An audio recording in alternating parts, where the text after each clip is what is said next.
Hamburg, Germany, CNN. President Donald Trump and Russian President Vladimir Putin's high-stakes meeting at the G20 summit here in Germany has ended, lasting 4 times its planned length.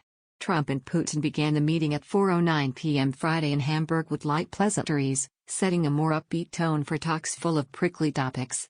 The meeting ended around 2 hours and 16 minutes later, said R.C. Hammond, a State Department spokesman. The talks were initially scheduled to run between 30 and 45 minutes.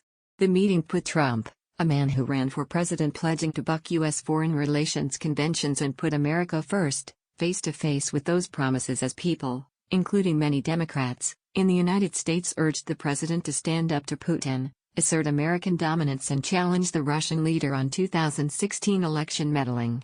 Speaking to reporters at the start of their conference, Trump and Putin remained mostly positive. President Putin and I have been discussing various things and I think it is going very well, Trump said. We have had some very, very good talks. We are going to have a talk now and obviously that is going to continue, Trump added. We look forward to a lot of very positive things happening for Russia, and for the United States and for everybody concerned.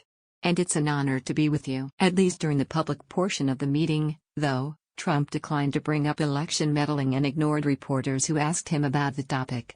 Friday's meeting puts Trump in the same as the leader of the country that United States intelligence says meddled in the 2016 election in an effort to get Trump elected. Putin, in a CNN translation, told Trump he was delighted to meet face-to-face. We have spoken on the phone with you several times on very important bilateral and international issues. But phone conversation are never enough, Putin said. If we want to resolve bilateral and acute international issues, we definitely need personal meetings. I'm delighted to be able to meet you in person, Mr. President, and I hope, as you have said, that our meeting will yield positive results, Putin added. Trump's formal meeting with Putin, a pivotal encounter that will likely color the tone and tenor of U.S. relations with Russia for years, sits atop Trump's schedule of critical meetings on Friday. The White House was aware of the stakes for Friday. Top aides have worked for weeks to prepare for this encounter with Putin, known for his craft on the international stage, and experts have suggested the White House be prepared for a curveball from the Russian president. Trump and Putin, before their official sit-down at the G20, briefly met and shook hands in what appeared, according to video posted by the German government, to be a collegial encounter.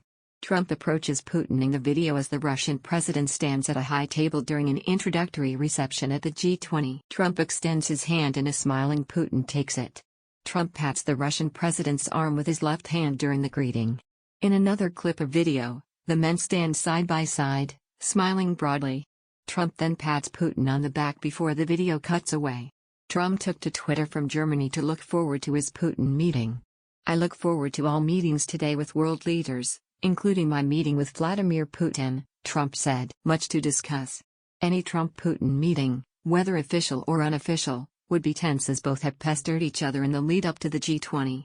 Trump chided Russia's use of energy as a coercive force and for its actions in eastern Ukraine on Thursday in Poland, while Putin subtly jabbed Trump's trade policies on the sidelines of the summit, according to the Russian state-run media.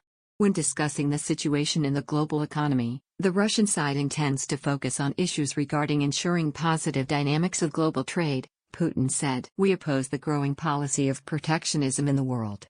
Trump has championed more protectionist policies as president. Trump's meeting with Putin is surely critical. But Friday's schedule is stacked with possibly tense conversations for Trump, including a prolonged sit-down with Mexican President Enrique Peña Nieto. Trump sat between British Prime Minister Theresa May and German Chancellor Angela during Friday morning's leader retreat and was seen chatting with the British Prime Minister. Putin was seated next to Peña Nieto. Trump, who flew to Germany from Poland on Thursday afternoon, met with Merkel upon landing and had dinner with Japanese Prime Minister Shinzo Abe and South Korean President Moon Jae-in. Because much of the G20 happens out of sight from the media, optics will likely dictate how Trump's meetings with world leaders, particularly with Putin, will be viewed. Trump, a businessman turned politician who prided himself on the campaign trail of being a political novice, has grown more aware of how optics play a critical role in foreign relations since his first forays on the international stage. During Merkel's meeting at the White House in March, Trump failed to shake the German leader's hand during their meeting in the Oval Office. The move cemented the global view that their relationship was icy, a view that persists today. Trump, Administration officials tell CNN, plan to focus primarily on disputes in Syria and Ukraine. There was little expectation on the American side that Trump would bring up Russia's 2016 election activities. The president said Thursday that Russia could have been behind efforts to influence the election but suggested the finger can be pointed elsewhere as well and that nobody really knows for sure. I think it very well could be Russia, but I think it could very well have been other countries, Trump said during a news conference with Polish President Andrzej Duda. Russia has denied any involvement. Trump, though, needled Putin in Poland, giving a well-received speech that strongly backed Article 5. The principle that dictates an attack against one NATO country is an attack against all of NATO. Peskov, Putin's spokesman, said the Russian president took Trump's comments from Poland into consideration as he prepared for conversation. This story is breaking and will be updated.